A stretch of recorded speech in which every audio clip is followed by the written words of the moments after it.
says on now. Is it better up there? I think this is so that they can record it up there. It's not necessarily amplifying a lot. All right, what do I have in my hand? Yeah, that's right. So if you want credit for being here, sign right here. And if you're a friend of somebody, sign your name there so they can get a credit. It's a real pleasure today to introduce to you Josh Mehigan. Josh is a Brooklyn poet. He's a great American poet. He's a winner of several prizes, including a Guggenheim. He has been published in poetry many times in the New York Times. He wrote an award-winning essay in poetry a couple years ago. He is so learned both about poetry and poetic traditions. So I'm introducing him right now. I think the best introductions tend to be the shortest. So we're going to start out with this, and then after this, we're going to do a short interview. Josh brought copies of his poetry. If you're interested in using his poems for your research project, I have 2 books of his poems that I've purchased so that you can that the first 2 people to ask questions after he does the reading will get a book of his poems. You can also purchase more from him if you'd like. All right, y'all ready? Yeah. All right, let me introduce a great American poet, Josh Mehigan. Thank you.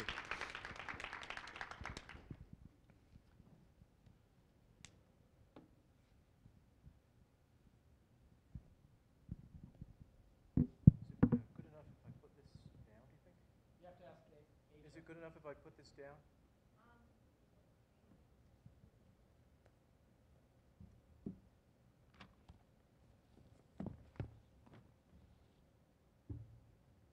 Hi. Hi.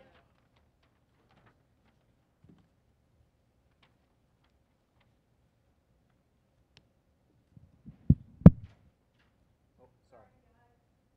Will this be audible if I just leave it here, sort of? Oh, you want to switch to that? Okay, sure. It's the Madonna one. Yeah. Lady Gaga.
Thanks. Is it on? Yeah, okay.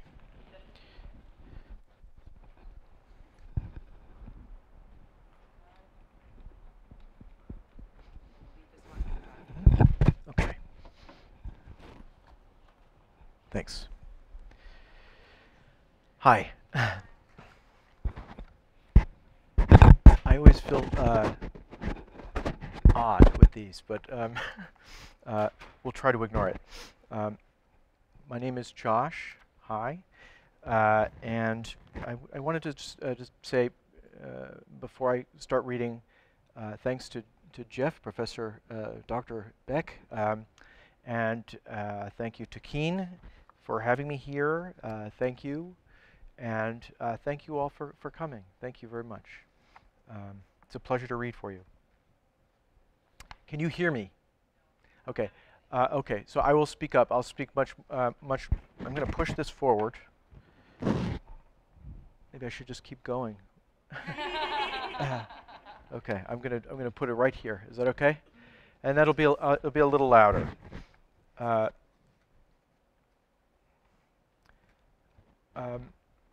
wasn't going to read this first poem, and then we were talking before, and I guess you've read it.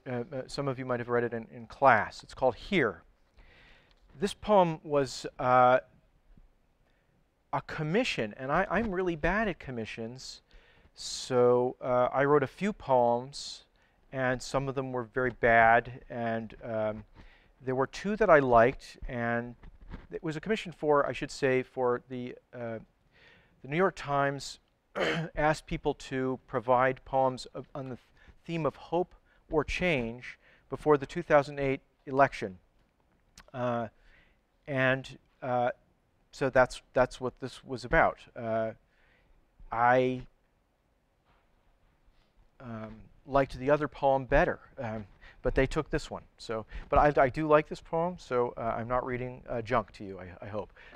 Here, this is Here. This is sort of about the experience of, I come from a small, awful, industrial, rural town in upstate New York, and went back there after a long time away, maybe 10 years away, went back there, and everything looked sort of the same, but it felt, there was some difference going on there, a weird vibe that things were different. So I wrote this poem, Here. Nothing has changed. They have a welcome sign, a hill with cows and a white house on top, a mall and grocery store where people shop, a diner where some people go to dine. It is the same no matter where you go, and downtown you will find no big surprises. Each fall, the dew point falls until it rises. White snow, green buds, green lawn, red leaves, white snow. This is all right. This is their hope. And yet, though what you see is never what you get, it does feel somehow changed from what it was. Is it the people, houses, fields, the weather? Is it the streets? Is it these things together? Nothing here ever changes till it does. Am I audible in the back? Okay.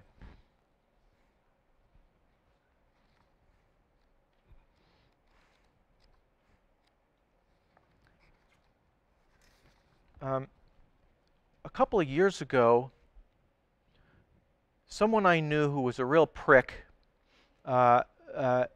was diagnosed with a terminal illness.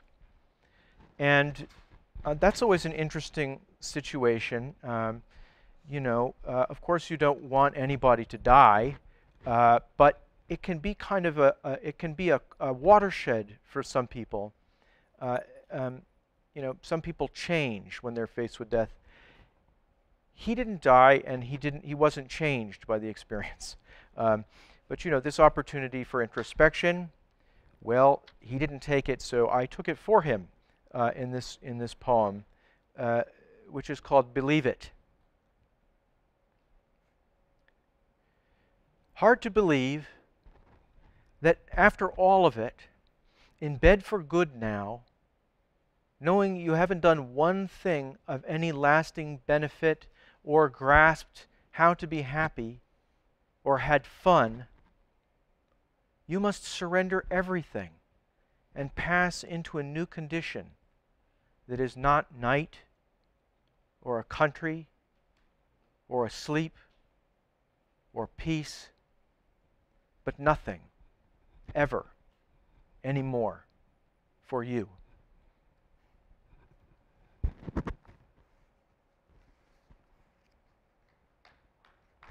Thanks.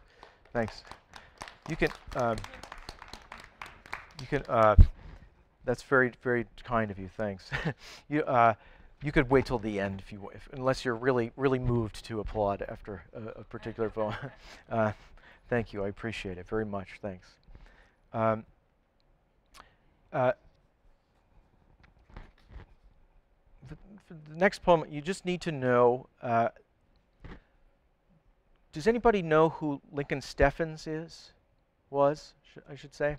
He was a journalist who went to the newly formed Soviet Union I think in the 20s, and came back and wrote or said, I have seen the future and it works. And Eric Blair does anybody know who that is? As George Orwell's it was his birth name. George Orwell was born as Eric Blair. The smokestack. The town had a smokestack. It had a church spire. The church was prettier, but the smokestack was higher. It was a lone ruined column, a single snuffed taper, a field gun fired at heaven, a tube making vapor. The smoke thinned the attention. Its aspect kept transforming. It could look like a cloud or like mosquitoes swarming. The smokestack's bricks were yellow and its mouth 20 feet wide. Its smoke was usually pale, but there was a rust color on its side. The smoke was yellow coral, a bouquet of yellow roses, a yellow beard, a yellow eye, and sometimes runny noses. Often it looked heavy, like junipers under snow. At dawn, it was limpidly pink and shaped like an embryo. It could look like Cuba as seen from outer space. It could look like a pedestal stone. It could look like Jesus' face. The busy residents tended to ignore it, though no one alive remembered a time before it.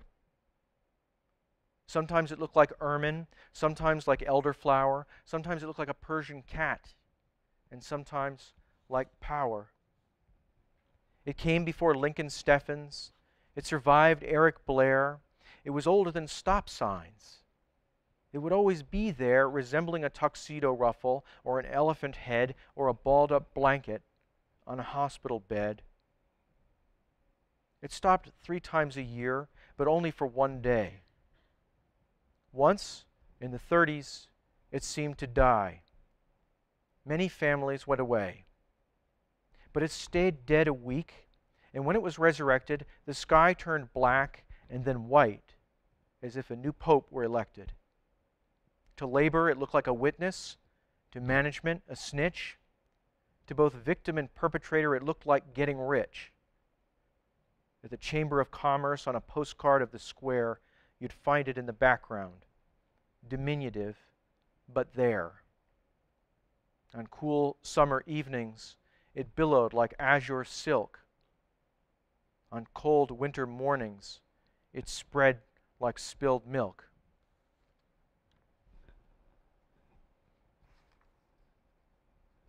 Now, this town where I grew up, it's called Johnstown, if you want to Google it.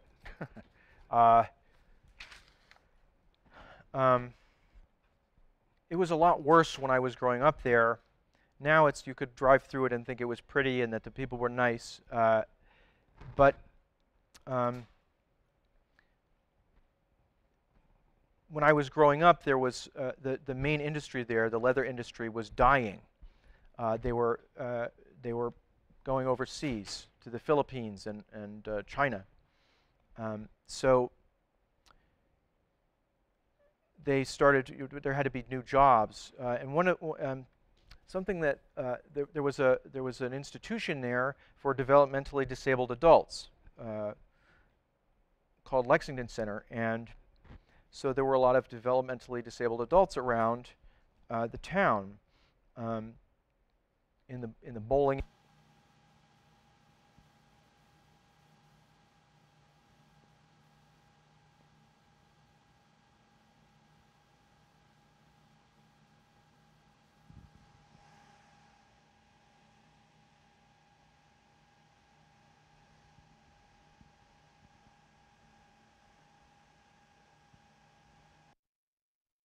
which is also in the poem. My father gave him the name Joe Pipe because he had a pipe sticking out of his mouth. We later realized that the pipe was plastic. It wasn't a real pipe, and it was often upside down. But he was kind of an interesting guy. We found out that his real name was Myron. But the poem is called Joe Pipe. The black cowboy hat with buffalo nickel trim, the fine nose and mustache that sat under the wide brim like a dopey disguise, and out of sight of the sun, the black button eyes fixed far ahead of him in deep thought or none. That man was something to see. One large boot, also black, up on his delicate knee as he spread out and settled back on a park bench, or, standing to go, raised to his ear again the dumb radio with the hole at the back where the batteries should have been. Or at the bowling alley in awkward company of others like him. Though really hatless and bootless, he might be their overseer, sliding to a full stop like a bright Olympic skier in a lip balm ad on TV. And after, the rumbling, the strike. Then the shoe desk, and one beside him to help with left and right. And outside, from his vest, the star item brought matter-of-factly to light, the pipe, trick answer to the question of his face, hung like the tail of a queue from his solemn overbite, as though books and a fireplace awaited somewhere. Though his pipe was less plausible than even the radio, being plastic.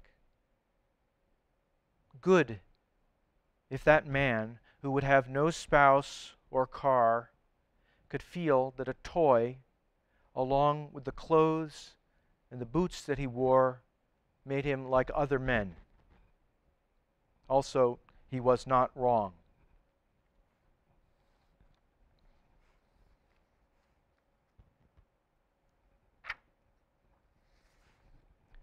Now, also because there was nowhere to work in the town where I grew up, my father ended up working about an hour and a half south of us at a cement plant. My father was a welder, and he worked in a cement plant for 35 years. I worked there for 9 weeks, which was more than enough. So I'm not sure how 35 years would affect somebody inwardly. But this is sort of a broader view of this place where he worked, where my father worked and where I worked briefly. It really was like hell. It was like Dante's hell. It was like that hell. There was fire everywhere. Not everywhere, but I'm exaggerating a little. But there was fire. There was a lot of fire over your head. There would be an open flame. 10 feet over your head, a ball of flame, like 10 feet across, and it was 140 degrees some places where you had to work, and the floor moved. It was like a fun house with fire.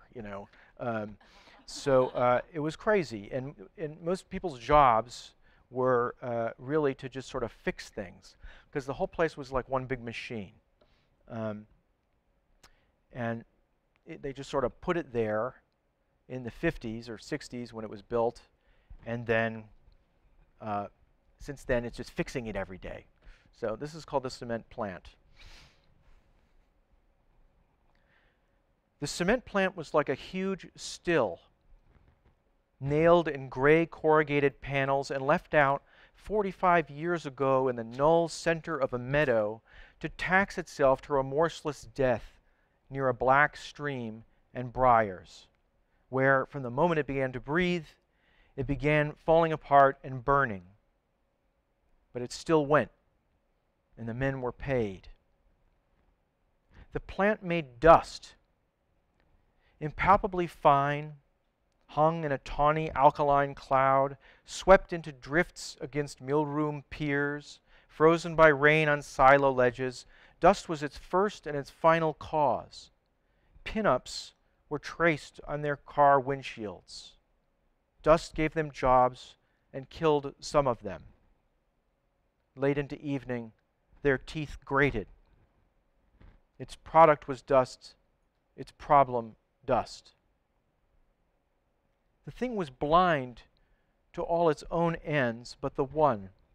Men's ordinary lives, measured out on a scale alien to that on which its life was measured, were spent in crawling the junk machine, fitting new gaskets, screws, and bearings, deceiving it toward the mood required for it to avail and pay. Somehow it did. None cheered it. It sustained them.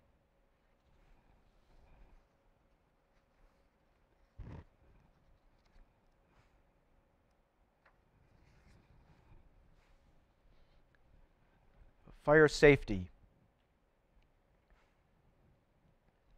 This poem is listed on the poetry, it was published in Poetry Magazine, and it's listed, it's on their website, and there's like a way to categorize on the site what kind of poem it is, and it's listed as free verse. And I'll tell you a secret, that it's a sonnet broken up to look like free verse. Fire safety. I thought it looked too pat and easy as a sonnet, so I just busted it up. Fire safety. Aluminum tank, indifferent in its place behind a glass door in the passageway, like a tea urn in a museum case. Screaming machines that dumbly spend each day waiting for gas or smoke or hands or heat, positioned like beige landmines overhead, sanguine on walls or posted on the street like dwarf grandfather clocks spray-painted red. Little gray hydrant in its warlike stance, old fire escape, all-weather paint job peeling, a shelf for mildewed rugs and yellowing plants. Sprinkler heads blooming from the public ceiling, all sitting supernaturally still, waiting for us to cry out. And we will.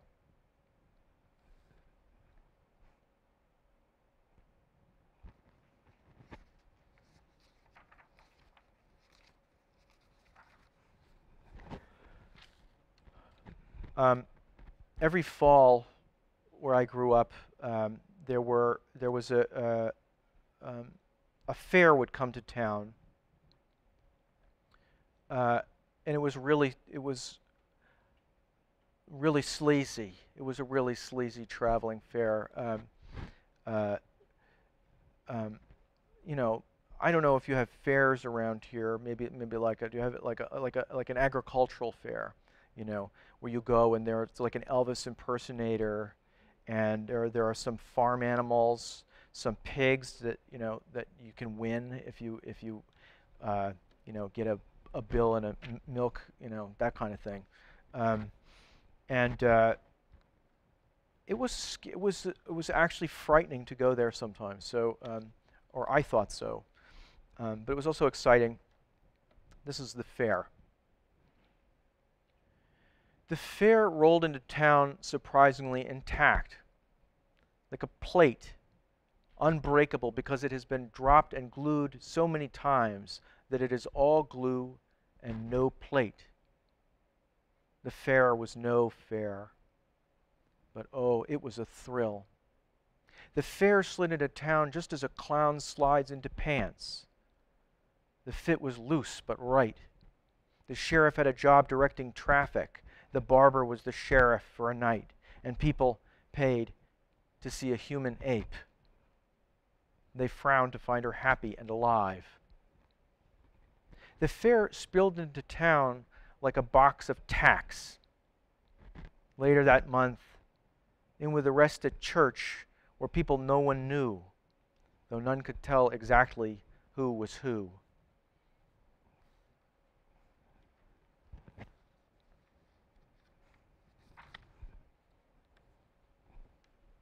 This is also, unfortunately, based on something real that happened.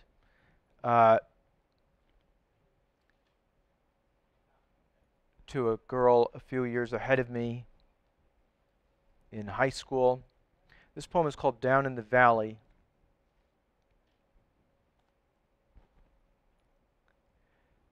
It was her first time coming home from college.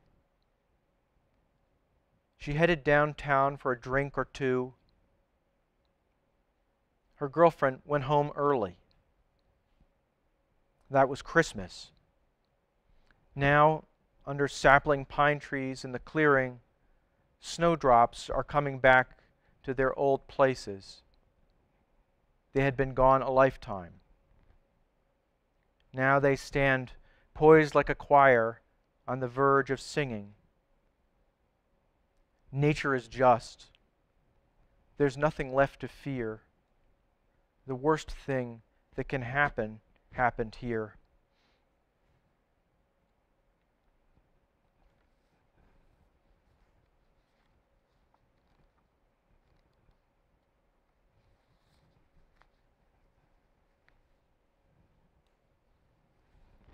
Are there any professors here? That's it? Okay, that's safe then. This is, when I say I in a poem, it doesn't mean it's me, just to make that clear. This poem is called The Professor, and it's maybe not the most flattering portrait of a professor. I apologize. I think Jeff knows this poem, though, so and invited me here, so knowing that it was a possibility I would read it probably. The Professor.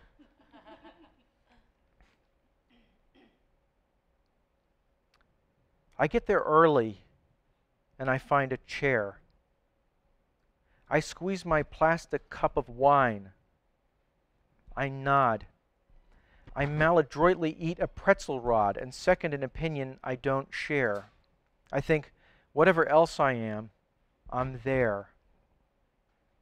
Afterwards, I escape across the quad into fresh air, alone again, thank God. Nobody cares. They're quite right not to care. I can't go home. Even my family is thoroughly contemptuous of me. I look bad. I'm exactly how I look. These days, I never read, but no one does. And anyhow, I proved how smart I was. Everything I know is from a book.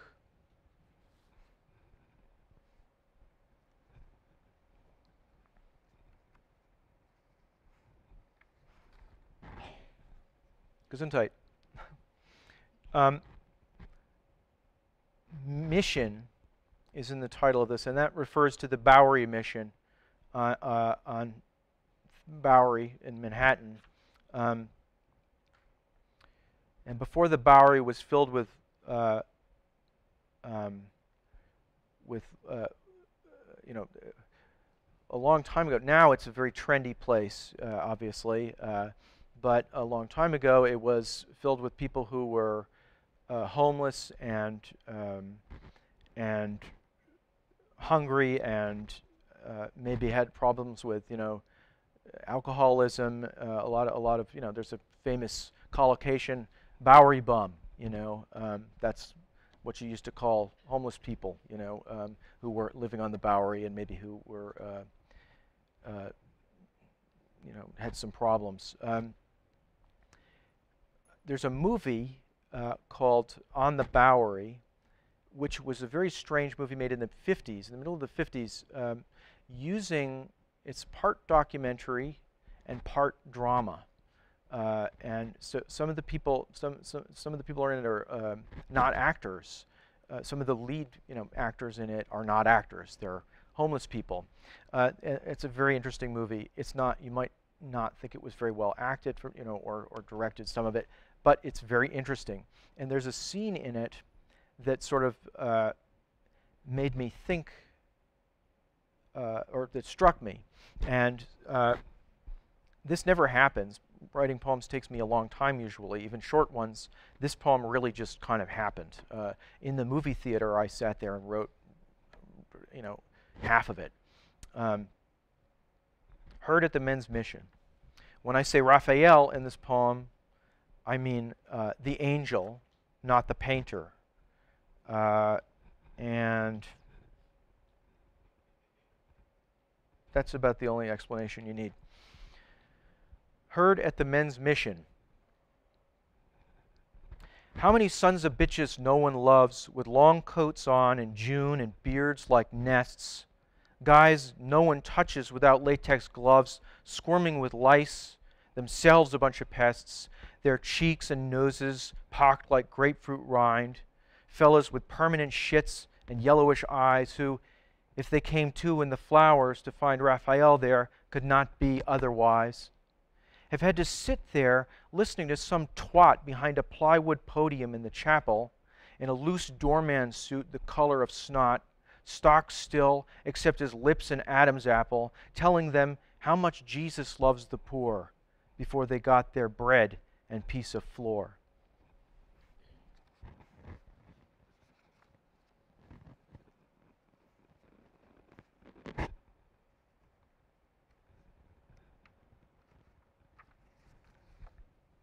Cold turkey.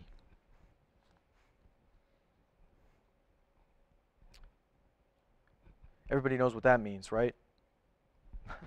Okay. I guess the sort of the imagery in this poem comes from the Bacchae, which is, the Greek play by Euripides. And in it, all the women go crazy. And they eventually end up, well, if you haven't read it, I don't want to ruin it, but they perpetrate some pretty violent acts on the lead male character. So that's, that's what this refers to that. Cold turkey, the imagery refers to that. Cold turkey. They're over now forever, the long dances. Our woods are quiet. The God is gone tonight. Our girls, good girls, have shaken off their trances. They're over now forever, the long dances. Only the moonlight, sober and real, advances over our hills to touch my head with white. They're over now forever, the long dances. Our woods are quiet. The God is gone tonight. And I want to read one more poem. It's a little bit longer than the others.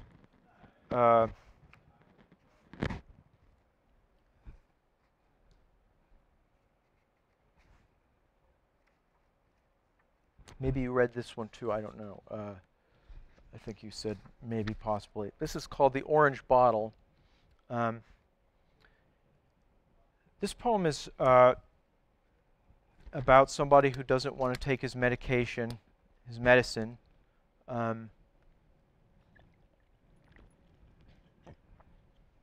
In this case, the medicine is clozapine, which, does anybody watch Homeland? One person. All right, Homeland. I don't really watch it either, but I watched enough of it to know that they had her, the character, the Claire Danes character, is on clozapine. She's bipolar. I don't think it's usually used for bipolar disorder. It's usually used for schizophrenia. Now, in common parlance, schizophrenia means, you have multiple personalities or something like that. That's not what schizophrenia is. Schizophrenia is a serious, like a mental disease or problem where you might hear you're delusional. You might hear some voices. You might see things even. So a long time ago, it was like you were just maybe you were a priest even a long time, or a shaman or something a long time ago. But you might end up probably in jail, probably in a prison now, because the mental health system is kind of collapsed. But you could also find a lot of schizophrenics in mental institutions and so on. However, it's treatable sometimes or often, but really only with medication. You're not going to overcome schizophrenia with talk therapy. It's a very serious problem. People get paranoid. They read. There are some things in here where a person is reading. I mean, like really paranoid, like the government has implanted a chip in my brain. That kind of thing. Okay. You'll hear at some point in here some stuff that's people start to believe that things regard them that don't.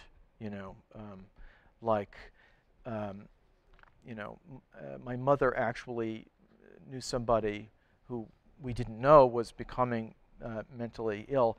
We sent her something, a Xerox, and it was screwed up, the Xerox, and she said, "It's all there, just put it together."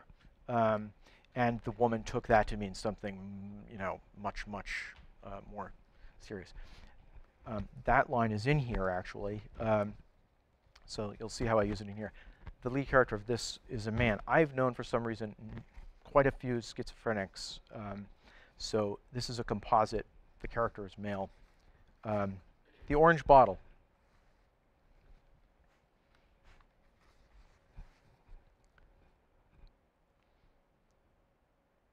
The clear orange bottle was empty. It had been empty a day.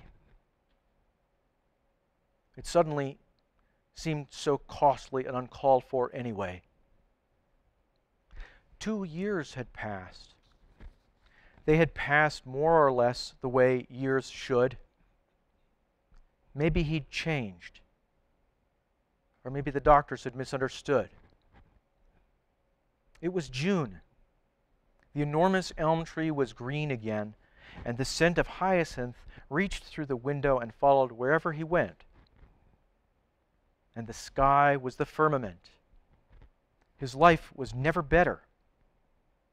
Each small, white, spotless cloud that passed was like a long, wished-for letter.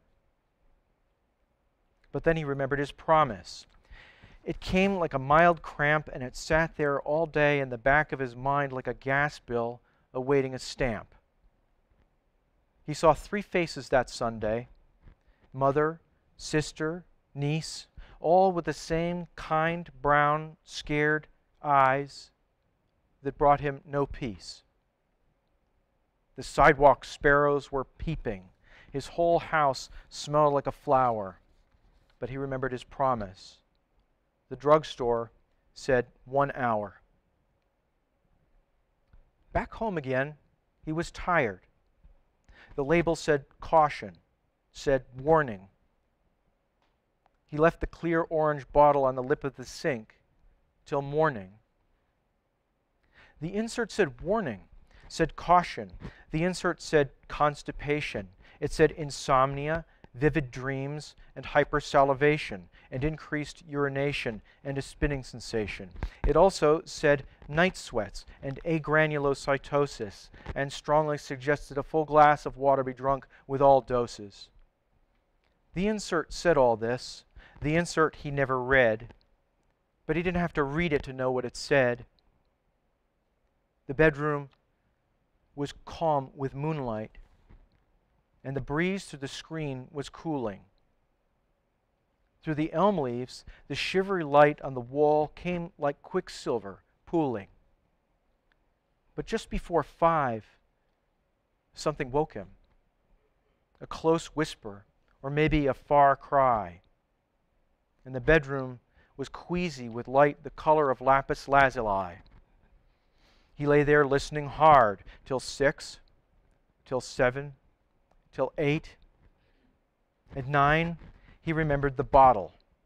But 9 was too late. "Don't take me," cried the clozapine. "Don't take me," cried the pill. By 10, he was feeling restless with a whole day left to kill. "Don't take me," cried the clozapine. "Yes, don't," cried the medication. And the bright yellow morning seemed suddenly edged with a shady fascination. Why should he go to his workplace? Who was his supervisor? He had a sickening feeling that he was becoming wiser. His room filled up with interest. He had begun to think. He thought of the knives in the kitchen and the bottles under the sink. He thought as he switched the stove on or stood at his shaving mirror or reached for his belt in the wardrobe. Thinking made things clearer. Even the bedroom window, the open window full of sun, continually hinted at something that should be done. But he was crooked and useless. He was a piece of shit. And so, as everyone knew he would, he failed to go through with it. "Don't take me," cried the clozapine. "Don't take me," cried the drug. Just then, the telephone rang. Just then, he ripped out the plug. "Don't take me," cried the clozapine. "Don't take me," cried the poison. And the door of the house creaked open, and the cellar door lilted and murmured, and the garden gate groaned and yawned and let a little noise in. There, just outside his window, lurked life, like a cheap cartoon. He shut the sash, locked it, and checked it all afternoon.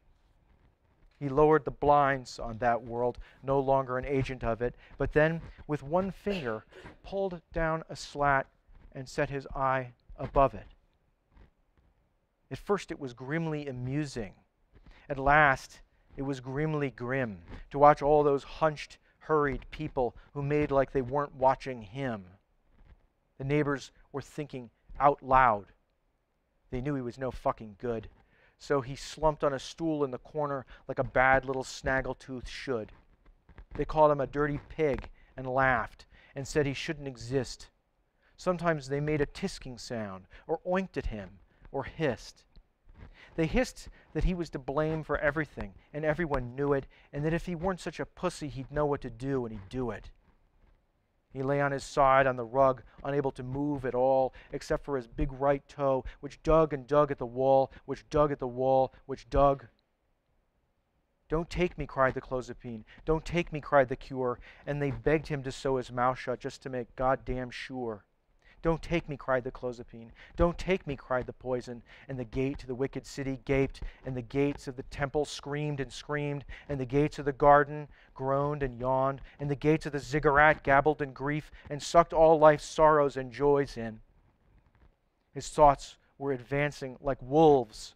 He lay still for an hour and a half, then reared up onto his rickety legs like a newborn calf, then rug, hall, stairs, porch, stoop, street, and the blacktop, humanly warm on the soles of his naked feet. His walk was stiffened by fear, but it took him where he was going, into the terrible world of children and daffodils growing, and friendly people helloing, and the super outdoing the mowing, and the 2 old sisters out in wool sweaters with their wrinkled cheeks pinkly glowing, and the pretty lady who would give birth by Christmas barely showing, but showing, and the policeman helping to keep the lazy afternoon traffic flowing and time itself slowing, and none of them knowing that an odious axis was forming, that it would not be controlled, that schemes were afoot, that a foot was a thing for a jackboot to hold, that the street was a movie set, that it was not warm and sunny, that a creditor was calling who could not be paid with money, that the world was like a sliver of iron held in the hand, and his mind the lodestone above it that made it stir or stand, that the air was slowly changing to a color they didn't know, that he was a famous doctor on a television show. But what could he do? Even friends would take these facts for lies, and he couldn't tell who his enemies were, though he felt the hot breath of their eyes. So he kept his big mouth shut and tried to play along, and plowed down the street toward the coffee shop as if nothing at all were wrong. He tried not to notice the numbers painted on garbage cans. He tried and he tried not to look at the black, unmarked sedans. The coffee shop smelled like coffee, but it felt different inside. A new waitress went by. She winked. He kept his eyes open wide. Everything screamed, "Run away!" But he wasn't really there. So he stood by the gumball machines and smiled and tried not to stare. "The power is yours," said a T-shirt. "Look for lightning," reported the weather. And the stranger who offered the sports section said, "It's all there, Chief, just put it together." Then, wild-eyed out of the kitchen, stormed a small, hard old man, shouting in a strange language and waving a frying pan, shoving him out the door and into the chattering street, shoving him, waving, shouting, and pointing at his feet, at his bare, gray feet. Then came the dark blue uniform, the badge glinting in the sun, and the belt jangling like a stormtrooper's as the boots broke into a run. "Take that," cried the patrolman. "Take that," cried Johnny Law. Street, knee, neck, cuffs, curb, jaw, and the flat foot pushed him bleeding into the sleek cruiser, and he heard all the gawkers thinking that he was a pig and a loser, and his chin throbbed, and the handcuffs ate at his wrist, and he would be hacked into pieces soon and would not be missed. "Don't take me," cried the victim. "Don't take me," cried the threat. But the angry back of a head was the only response he could get. Lying on his side like a child at the end of a big day, he gazed up through the window and watched it all slip away. The little pen where they put him had a toilet but no stall. Here and there a message scarred the gloss white wall. Time passed, but you couldn't tell it on the trapped fly ticking the ceiling, or the flickering light overhead, or the sore on his chin congealing, or on the sound of the other pigs and the other pens squealing. When the men came, he was ready. He talked. They took it all down, and soon they were back in the cruiser on their way across town. Then into the mirrored building, over the waxed lobby floors, down miles of echoing hallways, through the heavy brown doors into a humming beige room with a bed and a river view and an outside lock and jailers who wore white instead of blue. "Take that," smiled the doctor. "Take that," smiled the nurse. He pressed his lips still tighter, and things got worse and worse. "Please," threatened the nurse. "Please," growled the doctor. He raised his fists to cover his mouth, but the nurse was too close, and he clocked her.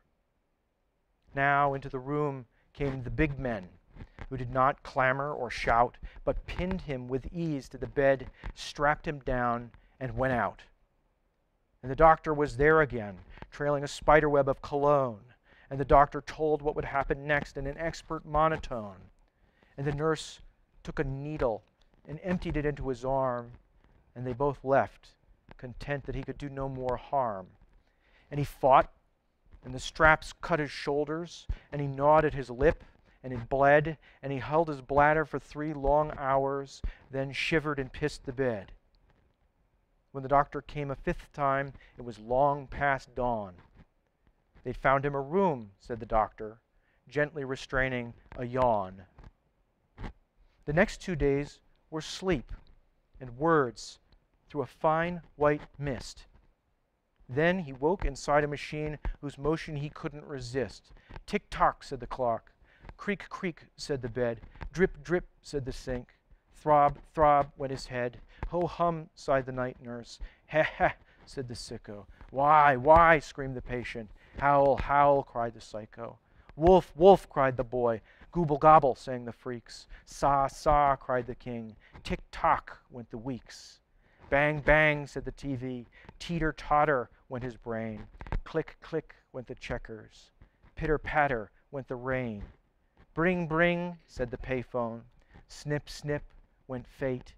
Jangle, jingle went the keys. Clank, clink went the gate. Bye-bye, said the nurse. Bye-bye, said the guard. Bar, bar, said the doctor. Ba, ba, said the lamb. My, said his mother. Boo-hoo, cried Bo Peep. Bow, wow, said the wolf. Ba, ba, said the sheep. In the car away from that place, the family had a pleasant chat.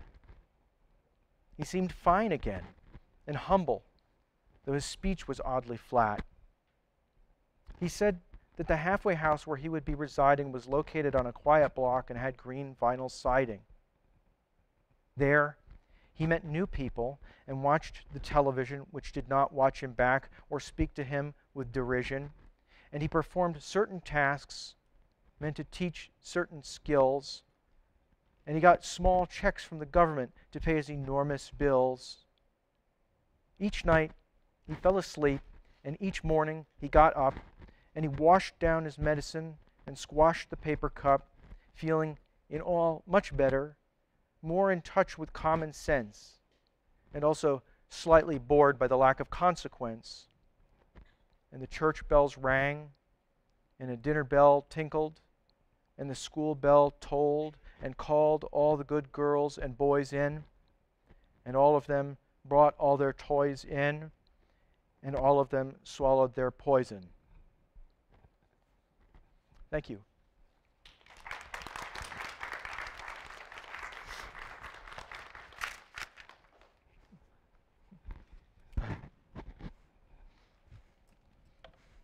I've got a bunch of questions for Josh, but your questions will be way better than mine, so come on. Stand. And all right, you're number one. I saw you, though. I saw you. What influence does Johnstown have a huge influence on your poetry? And how young were you when you started poetry? Yeah, I guess it does have a lot of influence. I mean, maybe half the poems in my book are based on things that happen there. Although I don't think of myself as an autobiographical poet, really. Like, I don't name the places in here. Like, the library is the library. It's not, I'm not trying to write about that specific place. It's just, I'm sort of interested in small towns in general in a certain way, also in cities. So that's other things I write are about cities. But so that was the first part. I mean, yes is the answer, but I don't, not in a specific, not specifically. And the other part of your question was, when did I start writing? It depends what you mean. I wrote limericks when I was 10, and I tried to write serious poems maybe for the first time when I was about 14. And the first time I wrote something, it was rhyming and metered, and then somebody made fun of me. Probably this happens to a lot of people, and said, no, that's not how poems are written anymore. So then I started writing free verse, and I wrote free verse until I was about 24, and primarily, and then switched back, sort of, and tried to learn how to use meter and rhyme then. But so I mean, so most of the poems I've published were written, have been written since 1990 something. But when I first started taking it seriously and trying to write, I was about 14 or 15. When I first started feeling like this is something I might want to try to learn how to do, keeping a notebook and that kind of thing. But yeah, so that's about it. Yeah. Thank you. Oh, thank you. You kind of touched on it a little bit when you referred to that the one about the hurt at the men's mission that it came to you rather quickly when you were seeing the film. But can you take us through the process of your writing, like, you know, from start to finish, something that maybe if you're inspired by something, or if something, you know, if you think of a line first and then expand it, can you share with us your process? Sure. It's very various. It really depends on what's, you know, it's depends on the poem. But usually the writing all gets done, you know, the actual writing and sort of craziness of, you know, the editing and so on gets done in my office, because I have a pretty bad ADD, and I can't sit in a cafe like a lot of writers now go to cafes and stuff like that. I can't do that at all. I would be in a fight within 5 minutes probably because of noise. So I also need like a big screen, otherwise I start to get really frustrated with, you know. So it's actually really a pain in the ass for me to write poems, but but I do it anyway because I love you know, I love having a result that I can like or whatever. But I guess usually I get an idea, either I just have an, you know, an idea like what the poem's going to be about, or maybe just as often I get in my head a line, you know, about nothing specific, and then I just see what I can do with it, or even sometimes have started with a title. So it can happen a bunch of different ways. And then what the actual process is like for me is usually a lot of kind of crazy, you know, most people just sort of spit out a draft. That's not how I do it at all. Usually I kind of write a line, and I can't continue until I've made it how I want it to be. And then I make another line, and I can't continue. And I might have 3 lines for, you know, a few days, you know. And with the last poem I read, I would do a stanza, and it would take me days to write it. You know, those are short stanzas. They're, you know, they're just, I don't know, like 20 or 25 words each stanza, and it would take me days to write one because I was very obsessive about it.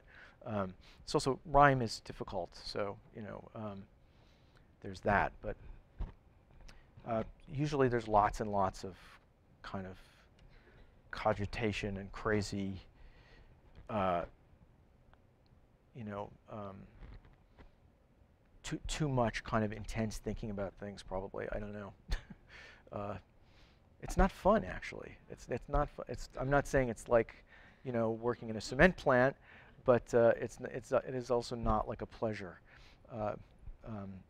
particularly. It's looking at it afterwards that's the pleasure. So, yeah, sure.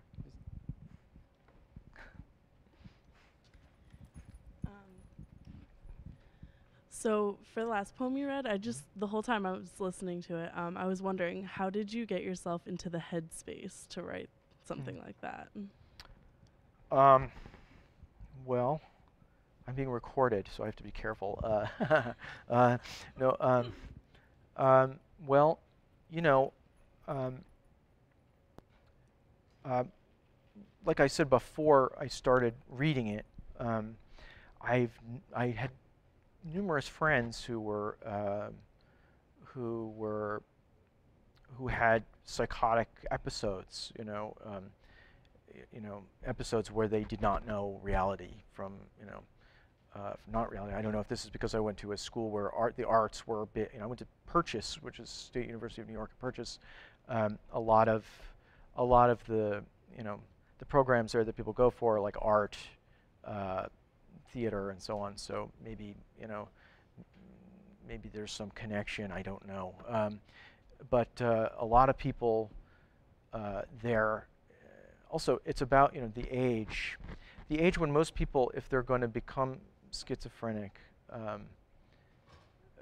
are schizophrenic. I mean, it's the kind of thing where they think that really there's a lot that's not known about it, but they think you're born with it, probably, but people don't tend to get it until they're in their teens, 20s, sometimes even later. And I think women get it later usually, so a little bit later, like in the late 20s or something like that. But so college is a time when a lot of people, if they're going to become schizophrenic, are, becoming schizophrenic. So I knew, I don't know, like 3 or 4 people, and in my town I knew a couple of people too. So I had some experience watching, and I've read a lot about it too because of that.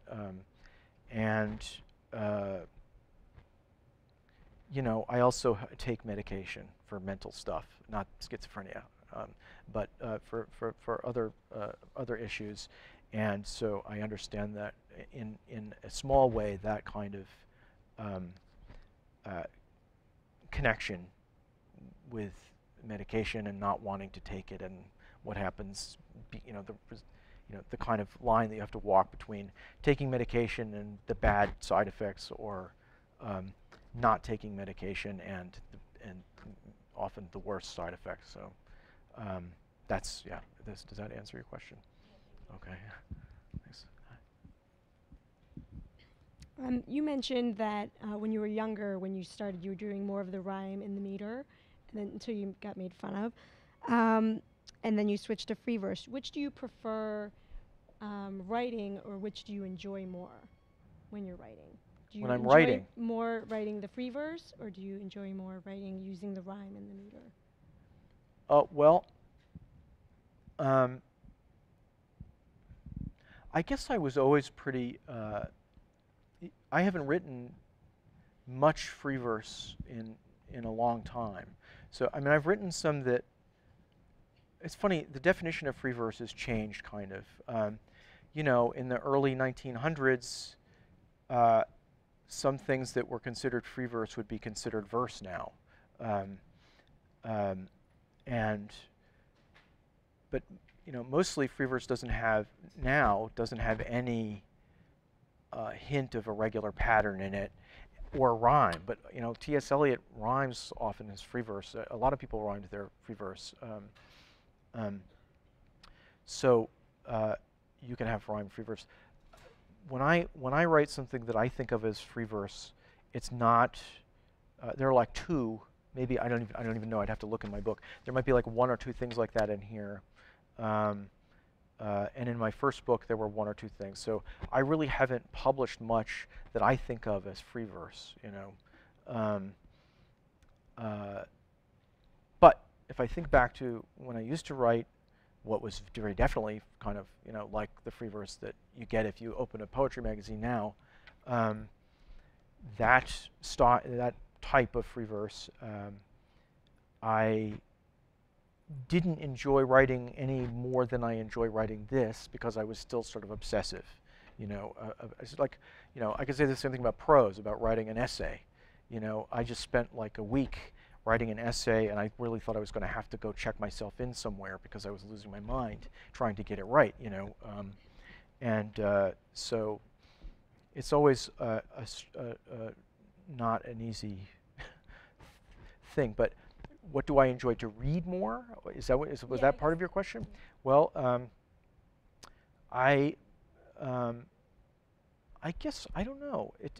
It depends on the poem.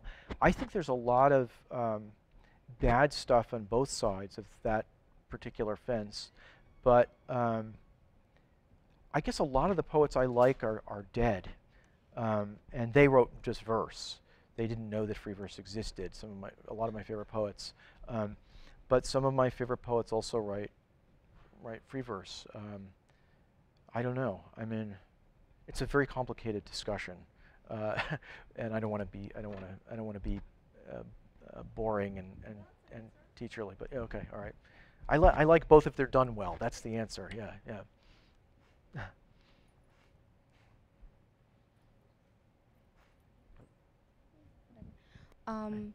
If it's not too personal, what was in the valley?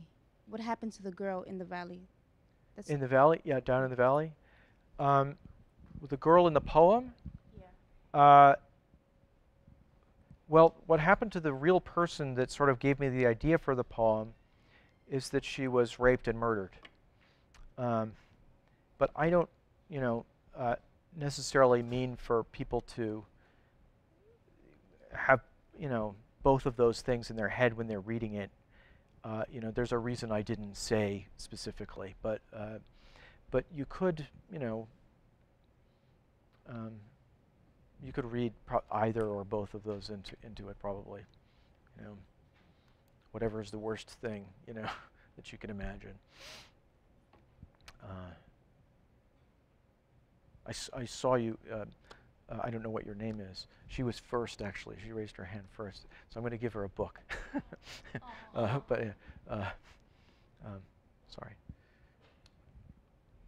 Any other questions? I've got some. Oh, good. Here you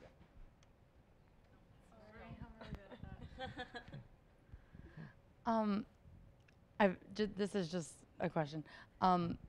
What inspires you to create a title for each poem? Because I feel like each poem can have numerous titles in my perspective, but what is the deciding factor for you? That's interesting. Nobody ever asks about titles.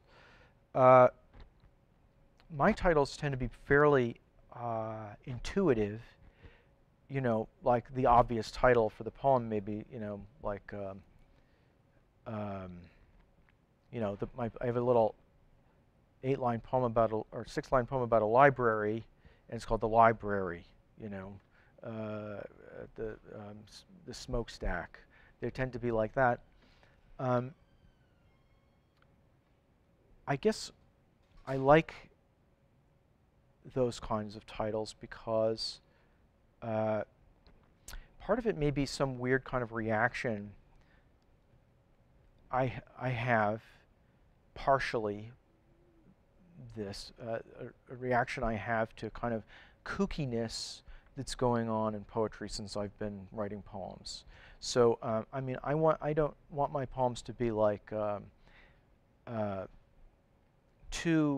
want them to be insipid, but I also don't mind playing around with the idea of a kind of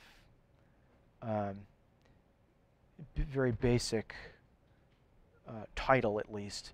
And I don't know, I think I started doing it actually because I was reading at the time, I think it was the Odyssey maybe, in a translation, and in a translation by Robert Fitzgerald, and the Odyssey didn't have titled chapters, but there are titles, and the titles are very much like that.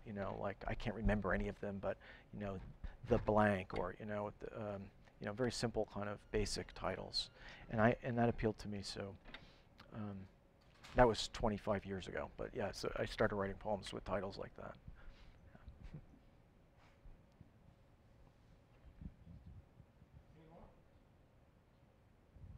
All right, Josh. Okay. I got some questions for you too. Okay. Online. Yeah. You want to sit down, or you want? Sure. I don't. Can you train the camera otherwise, or should I stand up here too, or what do you want to do? Sit down. Okay, we can sit down. Can you all see us? Is it okay if we sit down?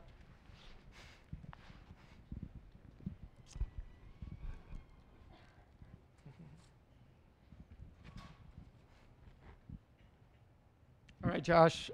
First one, you live in Brooklyn with your wife and cat, and you currently teach composition and creative writing at the College of Staten Island. You also do workshops with Brooklyn poets. You give readings around the country and other places. You do projects for various magazines and journals. How much time do you have to write poetry? No time, pretty much. In fact, my secret is that I haven't written a new poem in like 2 years or a year and a half or something like that. So that's the simple answer. Yeah. All right. So the students have asked already about your writing process. And it's a very methodical one. do you ever go back to a poem months later and revise very extensively? Oh, sure, yeah, or years or decades. Yeah, sure, definitely. I have, actually, there's the poem The Fair that I read. That was mostly like it is now in 1993 or 4. No, not 3, sorry, 4 or 5, I should say. So the poem is old enough to drink. That was the joke I made with my, with my editor. But there were a couple of things in it that bothered me, and so I never published it. And I just fixed them, later, and published it. And I have, that happens all the time. In fact, in my other book, which is in your office, in my bag, I have corrections that I've made in it that will probably never get published, but, Oh, so in your collected poems, you'll revise stuff? I could, yeah, sure, I would if I can. The title of your first book was The Optimist, which I take was a satiric title, and the second book was more straightforward, Accepting the Disaster, and one of the titles of a poem of that book is Accepting the Disaster. You're widely regarded as a chronicler of American life. How big of a part is satire of commonplace American attitudes and institutions in your writing?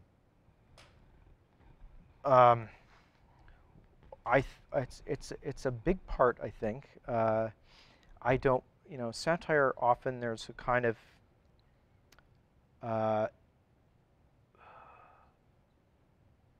focused. There's a kind of I'm not sure how to put it, but there's a kind of like a thinness about it or something like that often. And I would like my poems to be just like have enough satire in them to comment usually in a critical way. Well, that's what satire does, but but not so much that they become written for that purpose or something like that. I want them to have a satirical edge, but not be satire exactly. And was there more to that particular question? No, I think you got it. Okay.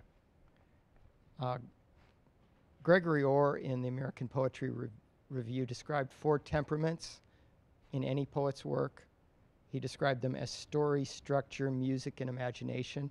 And he said that a poet should have all 4 gifts, although some will come more naturally than others. I think from my reading, you tend to be a poet with great gifts for story and structure, especially, but you work hard for gifts of music and imagination. I'm wondering if that strikes you as accurate, and if not, why, or why not? Well, you mean to say that I'm not that imagination and music don't come naturally to me? I'm just kidding. No, yeah, I guess I don't know. So wait. Story, structure, music, and imagination. Story and structure. Well, the funny thing is that story. A lot of these poems are clear enough, and might be called narrative poems by some people, but they're really not very complicated as far as the narrative goes. They're usually pretty simple. Like the Orange Bottle, the last poem I read. That poem has more of a complicated, at least in the details, sort of narrative. But most of my poems are not. They're little stories maybe, but they're not. They're not pure lyrics like I feel this way. They're in the third person, which is something you would usually associate with, stories and so on. But they're not actually like it's not. I don't think I have a gift necessarily for narrative that I show in my poems. I like to tell stories. I could bore you for hours with stories about, being drunk in 1995 and doing X, Y, and Z. But I don't usually let those into my poems. Now, structure, a gift for structure. I don't know. What does that mean? Does that mean like are you thinking of like technique, or right. I mean, you write sonnet after sonnet, yeah, triolets, or yeah, cantunes. forms that are scary Right, for right. poets and that many poets won't even try. They're right not to try them, or often. If that's what you mean by structure, I think I have. I can say this because the first time somebody said that you have a facility for meter, for instance, I thought they were crazy, and people still say like, oh, 'cause I hear who here thinks that they can hear meters in English, like in a poem. Who could you hear a line of iambic pentameter? You know, could you hear? I mean, you know, assuming you know what it is. You know, a pentameter is 5 beats. You know, ba bum ba bum ba bum ba bum ba bum. You know, alternating with 5 off beats. Could you hear that? Do you think? You mean, does it come naturally, or do we have to, or would he try to? Well, everybody can. If I go like this, da dum da dum da dum da dum. What do you do? What do you say? How do you answer that? A lot of people have no idea what I'm talking about. Yeah, well, sometimes people will go da dum da dum da dum, and that's like that's like a ballad thing. It's just in your head, you know, from the time you're a kid, Dr. Seuss or whatever, you know.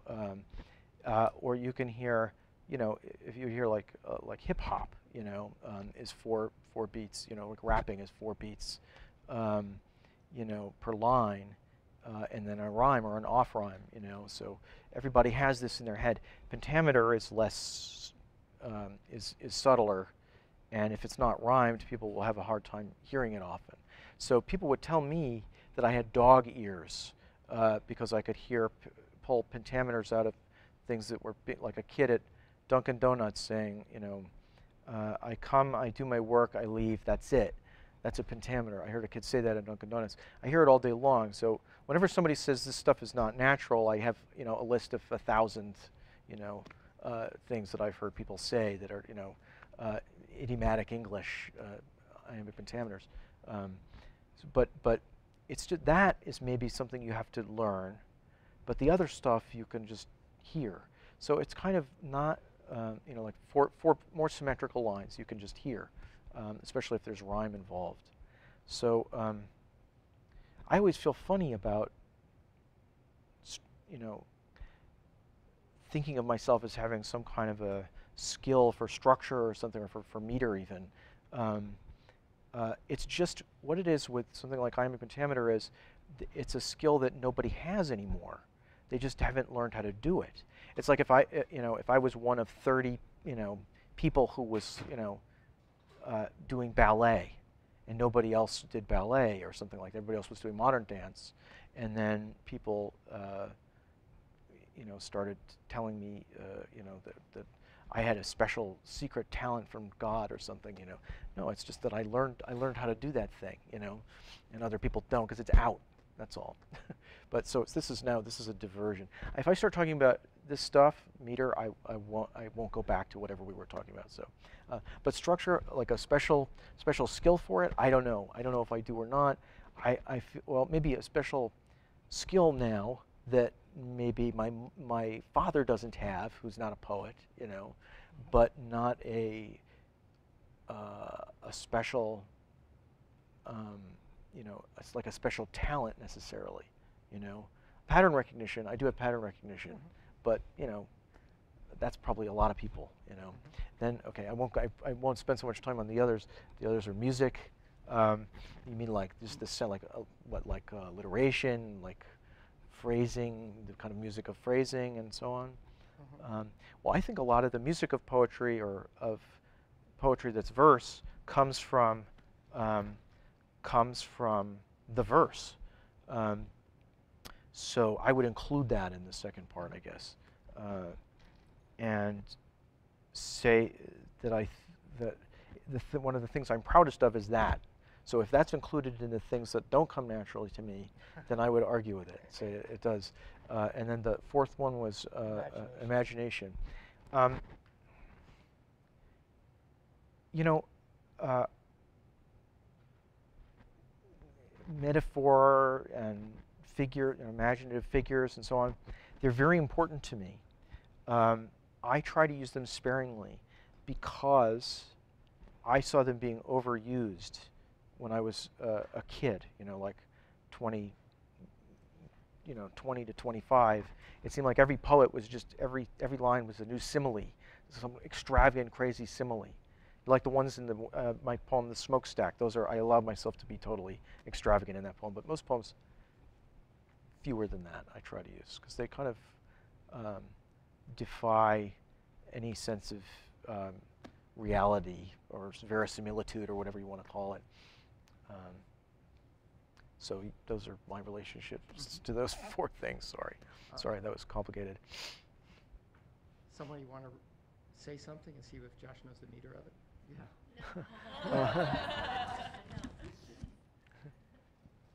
Sammy's got another question. Now that I know that you're a professor, what inspired you to write the poem about the professor?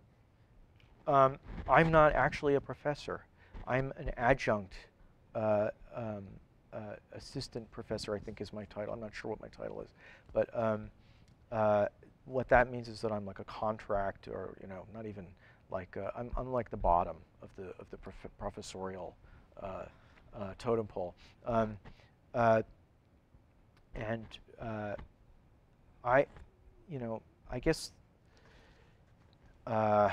so I have to be careful when I read that poem to people who are actually professors.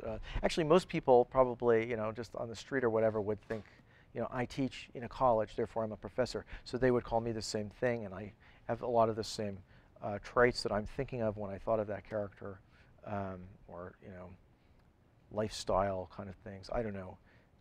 There's a whole character in my head that's not in the poem, except in a kind of diluted or shadow. Like Hemingway said that if you write a story, most of it's like an iceberg, and most of it is underwater, and above the water is the part that the person sees when they read. It's that poem. If that poem is like that, I share a lot of things with the person I have in my head.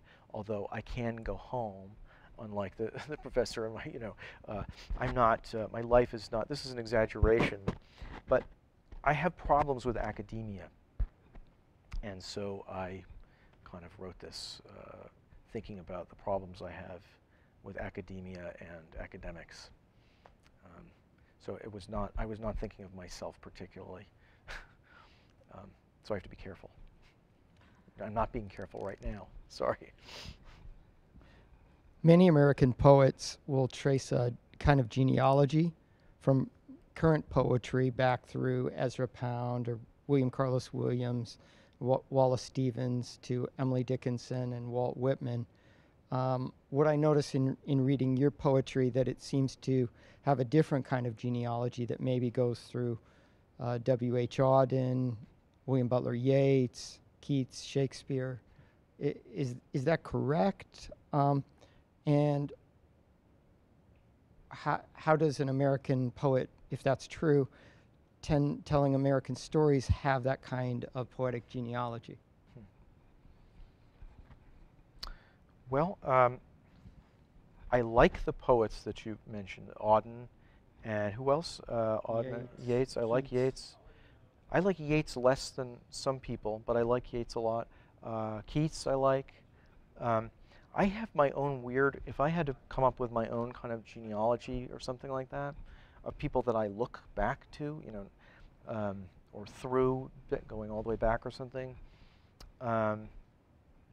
it would be maybe the people who are important to me as influences are, I like some people born especially born at the beginning of the 20th century, or sort of the 20s. I like a poet named Edgar Bowers. I like a poet.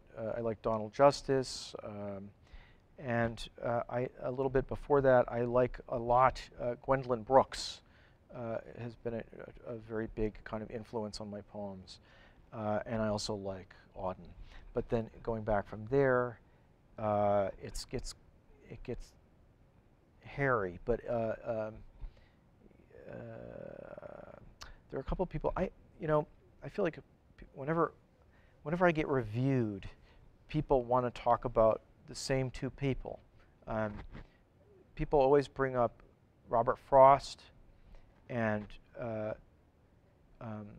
Philip Larkin, and I have a lot. I love Philip Larkin's poems, and I like Robert Frost's poems, and love some of them, but I don't see it exactly. I understand why I get compared to them, because they're relatively plain-spoken. Their poems are relatively plain-spoken, but they're writing in meter. So and they're men and they're white. So that you know. So I get compared to them, because it seems like a kind of like a failure of the imagination to me. But because there are lots of other people that I would rather be compared to. Maybe that's why, because it's me. But I like people like Edwin Muir a lot. I like Edwin Muir means a lot to me. But nobody reads him. I like Borges as somebody that people do read. I love Borges' poems. And then going back, there are lots of others. I don't want to say all of them because we'll be here all night. But Shakespeare is the best. Your sonnet here is a wonderful examination of what lies just at and under the surface of everyday routine. It reminds me a little of Theodore Roethke's poem Dolor, but it seems to me more subtle formally. In the octave, the thread of change is swallowed up, it seems, at the end, in the seasonal cycle, but in the sestet, the inevitability of change is set out. Why is change so terrifying to those that thinking nothing ever changes or hoping that nothing ever changes? And is this a particularly American phenomenon or just a more universal one? So wait, give me the question part again. Okay, so I asked a bunch of questions, so let me break it down. No, the very last one is the one I was trying to, or the last two. So the first one is, why is change so terrifying? And is this a particularly American phenomenon, or is it a more universal one?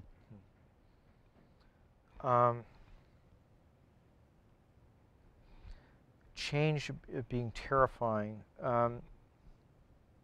Well, if I think about where I grew up, my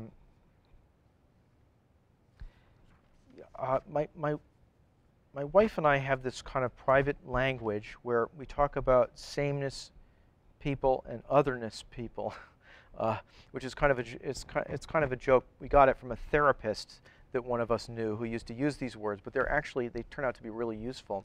And I think there's in the United States, especially, maybe to answer the second question at the same time, but everywhere, I think, but maybe especially here during certain periods of time. But then you could say, well, also in Germany, for instance, there's a lot of sameness thinking, which is that people tend to want to think alike.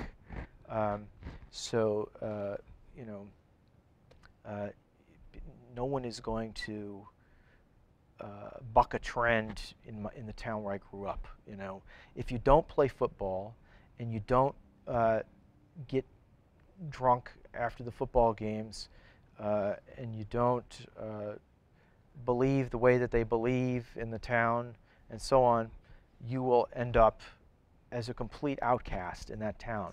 You'll have to leave. I mean, not literally, but you'll be an outcast. So there's a lot of sameness thinking that goes on there, and that includes, change is just not changing is just sameness over time. So I think people are scared to so the idea, for instance, of any kind of progressive thing like marriage equality, for instance, or something like that, is just not going to be on the table for most people in the town where I grew up, because they don't want to be, maybe partly because they don't want to rock the boat. So that's about it. Yeah. my town is really the same as it was 100 years ago in a lot of ways. In a lot of ways, while being totally different, but. T.S. Eliot wrote famously in Tradition and the Individual Talent that the progress of an artist is a continual self-sacrifice, a continual extinction of personality. Was he right in any sense? And if so, how does that extinction apply to your own poetry?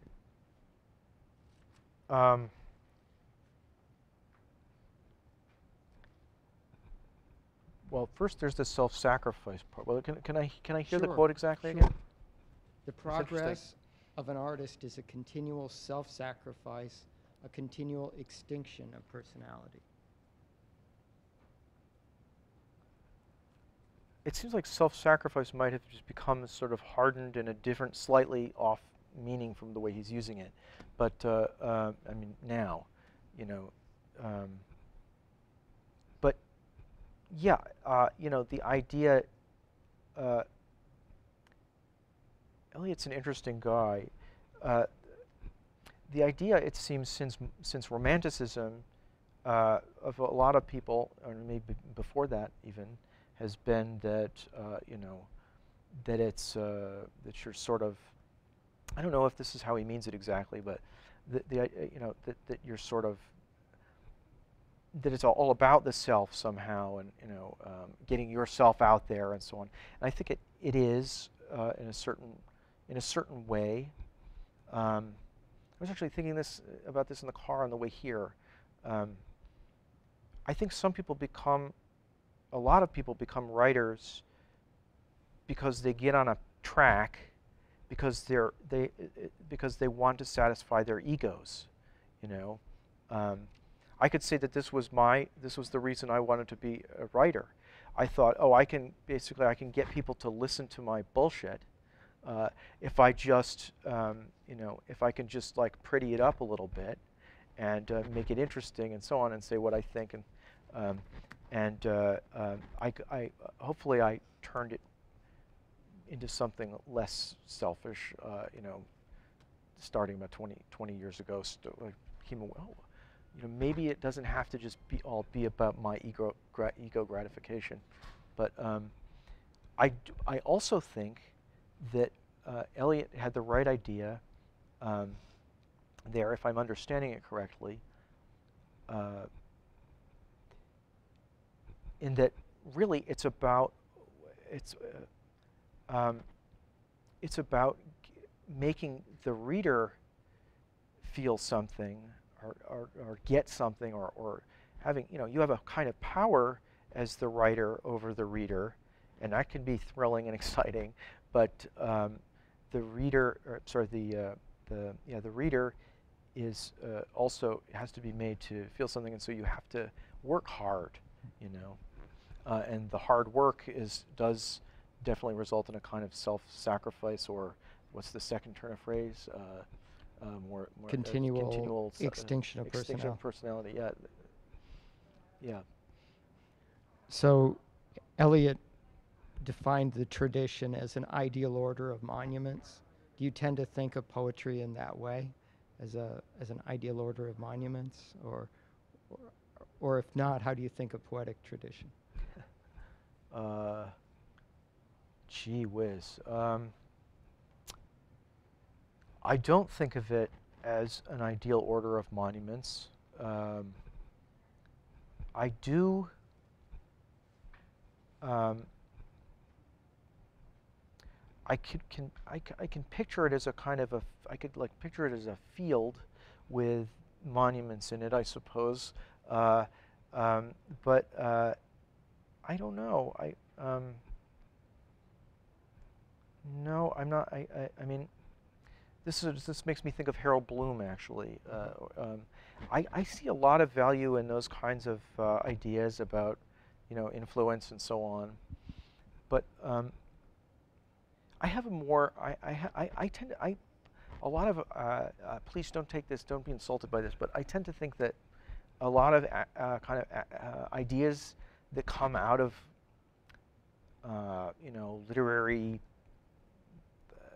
criticism, or, you know, that kind of thing, are over determined or overly, you know, what's the word? Too, you know, that they're drawn too finely by the person coming up with them. In that case, Eliot or, you know, Bloom, Harold Bloom. I think it's a lot messier than that, and you know, I'm not sure how I'd even characterize it. Okay. You know. Robert Lowell said that a poem is the event, not the record of an event. And I'm wondering if that's true, and especially how it's true for a narrative poet. I definitely, well, this sounds, I hear distantly in this, or maybe not so distantly, show, don't tell, which I say 100 times a semester, or, you know, to people all the time. I mean, I do agree with it, even though it's a cliche. I think, you know, but it's not quite saying the same thing. But yeah, I mean, I feel like, as this goes back also to what we were just talking about a second ago, if I think of an Emily Dickinson poem like Safe in Their Alabaster Chambers, this poem is an experience, you know. It doesn't tell me anything about, you know, it doesn't give me a story particularly. I mean, there's a story you could paraphrase an event, or not an event exactly, but things that are going on. But it's more about the poem itself being a certain kind of thing that you take in, and that makes you feel like you're going to be sick, actually. But you know, it has like it's power. It's power. Yeah. Let me ask you about another poem that you didn't read tonight. It's War Dims Hope for Peace. It was from your first book, The Optimist. It's one of the best satiric poems I know about events of September 11th. It's a found poem, but I don't normally think of you as the kind of poet who writes found poems. No. But it's an excellent found poem. Was that a one-time experience, or have you written others like that? No, that's the only time I've written a poem like that. I wrote it right after September 11, and I put it away, and I wasn't going to publish it, but somebody said I should, so yeah. War Dims Hopes for Peace, which is supposed to be ridiculous. I mean, it's that's a headline. It's made of headlines, the poem. Yeah. It was all headlines after September 11th, and they were all ridiculously similar to War Dims Hope for Peace. Yeah.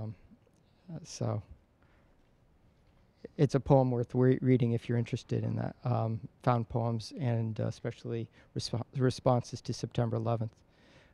Your poem Sad Stories is about Michael Jackson, and it has the pitiful line, "The mobs that cheer beneath your balcony are dying to be you, you're dying not to."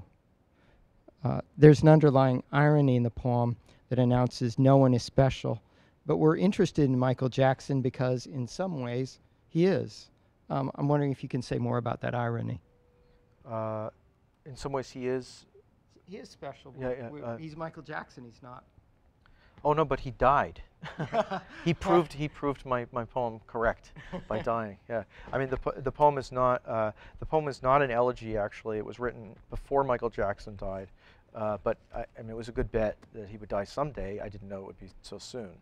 But it's also not too. It's not really. It's not just about him. It's about him and other people too, who all share this kind of problem of kind of a body dysmorphic, or not just body dysmorphic disorder, but just problems with perspective, you know, not seeing themselves accurately. I guess so. Wait, what is the question exactly? The question is, is it? He wasn't special. He wasn't that way, special, but he was while he was alive. It's just the old idea, you know, that everybody dies, and that's Let me ask you about your poem, The Library, which seems to be written not in your voice, but the voice of a reluctant library user. Is that a student, or is that somebody else? That was it was me, actually, sort of in my head, is me not wanting to go to the library, just being depressed by it when I was a kid, going in and, you know, not getting books, I didn't read books until I was like 18. I mean, I read a couple of children's books, but that was it. So yeah, I mean, it's not just supposed to be just me, but that's where I got the, you know, I remember the door being heavy, which is one of the lines from the poem. So it was an earlier version of you. Yeah, an earlier version of me, yeah. Do you have many other poems that are like that are earlier versions of you? Sure, yeah. Let me ask you about the orange bottle. I don't say it, though. I mean, I don't say this is here. I don't make it obvious that it's about, you know, that it's coming from my experience necessarily. Sorry, go ahead. Let me ask you about your poem, The Orange Bottle. Mm-hmm. The story of that psychotic episode of a man who stops taking his clozapine. It's written mostly in 4-line stanzas, rhyming A-B-A-B, but it breaks apart from moment to moment, especially at the catastrophes in the poem. And then there's that long series of quick rhymes. Teeter-totter went his brain, click-click went the checkers, pitter-patter went the rain. I'm wondering how you decided on the rhyme in the poem. On the rhyme, you mean just whether or not to rhyme, or on Or rhyme? on the varying rhyming patterns in the poem. Well,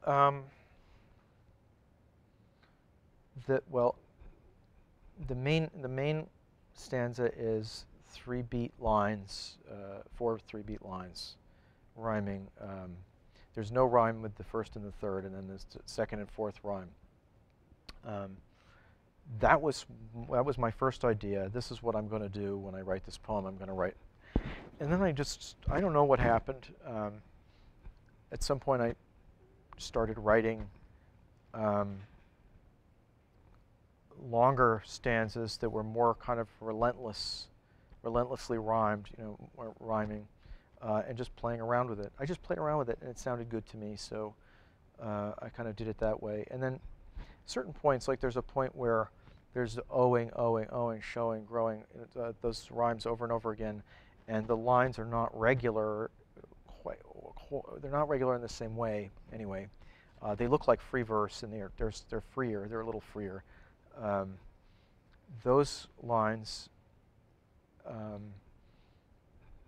I guess I did on purpose to be more relentless at that moment, because I thought it was appropriate. I mean, I kind of played it by ear, and then cut it if I didn't like, just trial and error.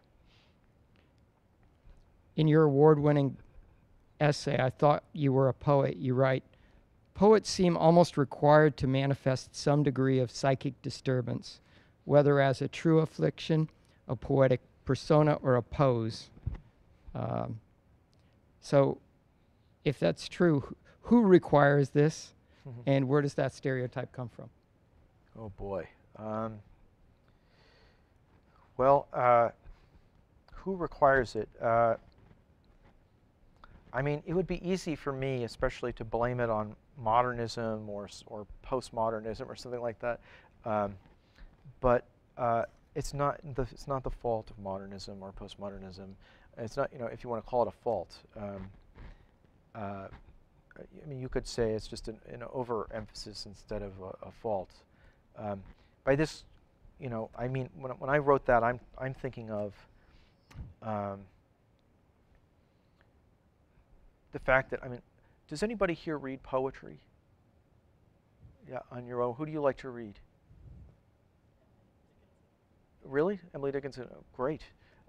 She's difficult sometimes. Some of her poems are difficult. What else? Anybody else? Yeah? I like Yeats. Yeats? Huh?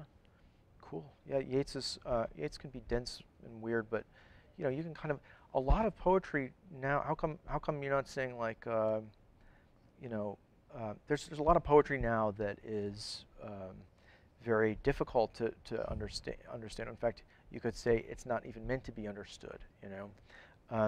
And a lot of this sort of, or then there's another kind of poetry that is meant to be understood, you know, a lot of confessional poetry, where it is meant to be understood, but it's written about, you know, suicide attempts or in the middle of last century, you had, you know, McLean Hospital in Boston was like, who was there? I can't remember. Sylvia Plath, maybe, and Sexton, Robert Lowell. At various times, you know, poets going there. Lowell was on Milltown, and you know, he was getting, I don't know, people got shock therapy. I don't know if it was him. I can't remember. But you know, all the poets were nuts, and I don't think when somebody's genuinely got problems like that, that it's actually fair to say it's required. You know, it's required. Then in that case, it's required by nature. You know, but and maybe they get to poetry that way. There is definitely a connection between mental illness and poetry, I think, but I think it's also reinforced by romantic, silly ideas of people who are not sick, you know, who think it's really cool to be sick, and who kind of, you know, keep this going. It's a mutually reinforcing thing where you end up with, you know, the idea that I remember being, it's so funny. I remember being like 18 or something, and I was actually kind of nuts, but I didn't care about how I was nuts, how I was actually nuts. I cared about the kind of nuts I had in my mind that I thought was really cool to be, and I wanted to be that kind of nuts. So I would walk around acting like that when I was like 18 or something, you know, like I was high or something like that, but not even, you know. I didn't realize I had all this nuts quality that I wasn't taking advantage of, that was just sort of in the background, different kind of nuts. That second kind is not particularly picturesque or romantic. It's just unpleasant, and it doesn't help you to write. It doesn't help anything. It's just miserable. And the other kind is not real. So, but I don't know if this makes sense what I'm saying, but. To write, maybe with a little revision along the way, a perfect poem. How do you know it's perfect? Oh, geez, I don't know. These questions, these are hard questions. How do I know that it's perfect? It's too complicated for me to try to say, but I don't. That's the best answer I have. If you know, assuming that I could, really, I might not even know it was, okay, the cement plant, I kept in a drawer for 15 years or 10 years or something because I didn't like it. My wife found it, and she said, "What is this? Why don't you have this in a book?" So I put it in a book, you know, and then it gets, in reviews, everybody says, "Oh, that's a good poem." So, you know, that just shows that I don't know. You know, that, and then the other is true too. When you were saying this before, also, I you know, write a poem. This poem's great. This is going to make me, you know, my reputation, and it blows. It's terrible after, you know, the second time you read it. You know, a week later or something. It's bad. So it's very hard to know. Let's see. There's one other question I was thinking of asking. Do you all have more questions? She is.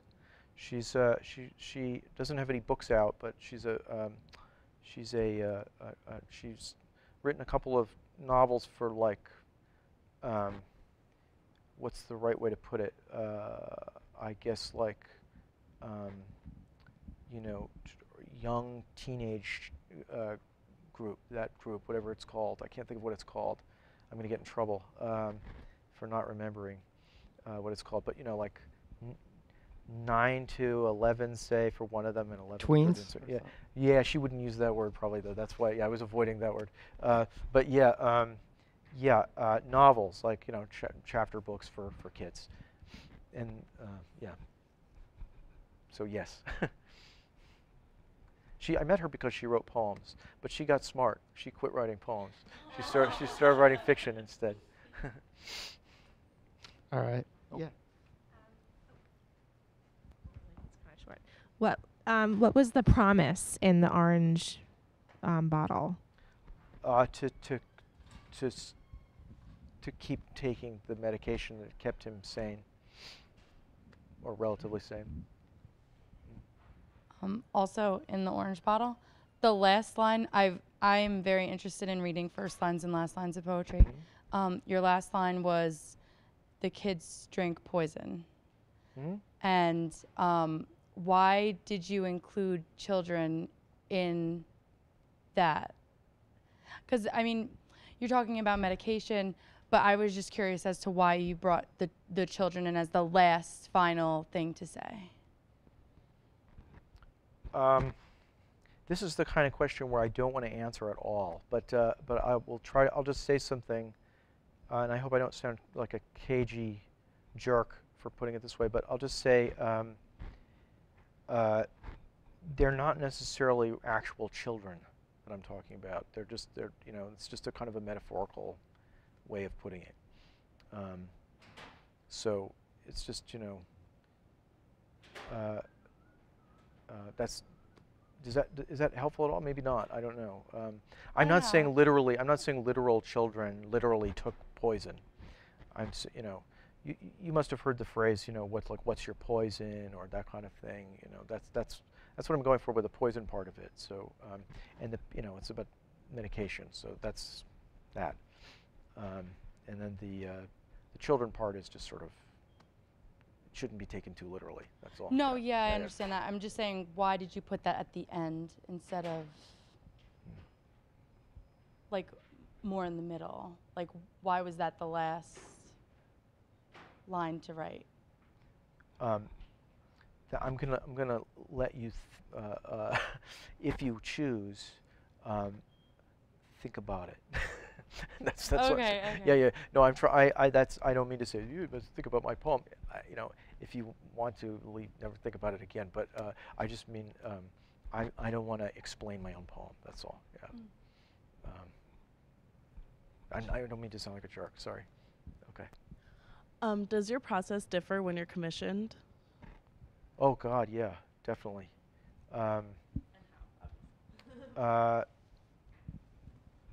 Well, usually when you have a commission of some kind, it's not like I get them every day. I've had a few. I don't know, like 5 or something. Usually there's some kind of deadline. So that's So that just means that everything else gets pushed to the side. If it was the Times, I'm going to do it. So I'm going to try at least. So then I've got to do it. Everything gets pushed to the side, and I just sort of work on that maniacally until I think I've got something. Hopefully, other kinds of writing are more leisurely. Leisurely is not the right word, but more. There's more freedom. That's the main way it's different. Yeah. What's your advice to students who want to start writing poetry? Well, it depends. It depends what kind of poetry you want to write. But I guess the only way to find that out is to read. I know every writer says the same thing when you ask them, "What's your advice to people who want to start writing seriously?" But it's really true. It's really just read. But also, screw reading and write too. Forget about it. There's a place for imitation for a while, and there's also a place for just, I heard somebody say once that Einstein was able to have his kind of the ideas that he had in 1905 and 1915, or presumably he didn't have them those years, but that led to the things he published in those years, only because he didn't have a kind of a normal academic idea of physics, at the time, and so he was able to sort of think think outside the box, to use a cliche, so to speak. So it's good to also to be able to do that. So maybe screw reading too for a little while. I don't know if you're trying to write, if you're trying to write your own poems. But on the reading side of things, when you are reading, another thing you can do if you want to write poems is you can memorize poems. And I don't mean like just memorizing it so that you can kind of sit there and say it if you have somebody giving you a cue and so on. I mean really internalizing the poems. And nobody wants to hear them. Don't expect people want to hear them. My wife actually wants to hear me say poems occasionally. She'll say me a poem. So I'll tell her a poem. But other people don't want to. They just don't want to hear it. When I was 20 and I started doing this, I thought that they would want to hear, like everybody would want to hear me say a poem to them. They just don't care mostly. But it's not for that reason that you're doing it anyway. It's so that you can internalize the stuff and do it yourself, later. And it works. It does work. You learn things if you really learn poems. How many poems have you memorized? Well, a lot of them are things that aren't poems. They're like parts of plays or parts of things. But I think I've probably got about maybe about 5,000 lines, maybe or something. So like 3 hours or 4 hours or something. I could drone on for 4 hours. Anybody have a request? It's 20 years, so yeah. I knew people who had much more than that memorized, actually. Yeah. Well, it used to be a standard part of schooling to do memorization, but now. That's not how I got into it, though, just Yeah. to say, yeah. No, I just started doing it, yeah. I try to stay away from kind of like standard parts of schooling because it just alienates people, I think. But yeah, but it does work. I guess maybe people hear it that way, like, it's like punishment or something. But if you want to write poetry, it really does work. Other questions? Do you plan on like writing more books in the future? Okay. Definitely. I'm not sure when I'll have a chance to write more poems. I hope soon. Okay. But yeah. And what styles would they be in? Like, is there a particular style that you like write in, or you just go? Kind of this, it, like the I don't know. I mean, hopefully it evolves somewhere into something new, but I don't know yet. Yeah, I want to write prose too, not like either nonfiction or maybe even fiction. But I'm very slow, so I may die before I get a chance. Anyone else? Let's all thank Josh Mehigan. Thank you very much. Thanks. Thank you. So y'all know what you're doing next. Those of you who are my students, you're going to be doing the readings on structuralism next week. And start out with the Peter Berry book. The articles you'll be reading are tough. So if you don't understand them, that's okay. I've got a PowerPoint I'll post. We'll be talking about them in class. It's a real pleasure for me to have this time with a great poet with you, and I thank you so much for your questions. They were great questions. They were better than mine, and so thank you for that. Josh has some books here if any of you also would like to purchase a book or if you'd like to talk with him. Josh is here for a few minutes, but if not, you have a very good week. Read that Peter Berry and that other stuff, and I'll see you next week. Thank you. Thanks very much.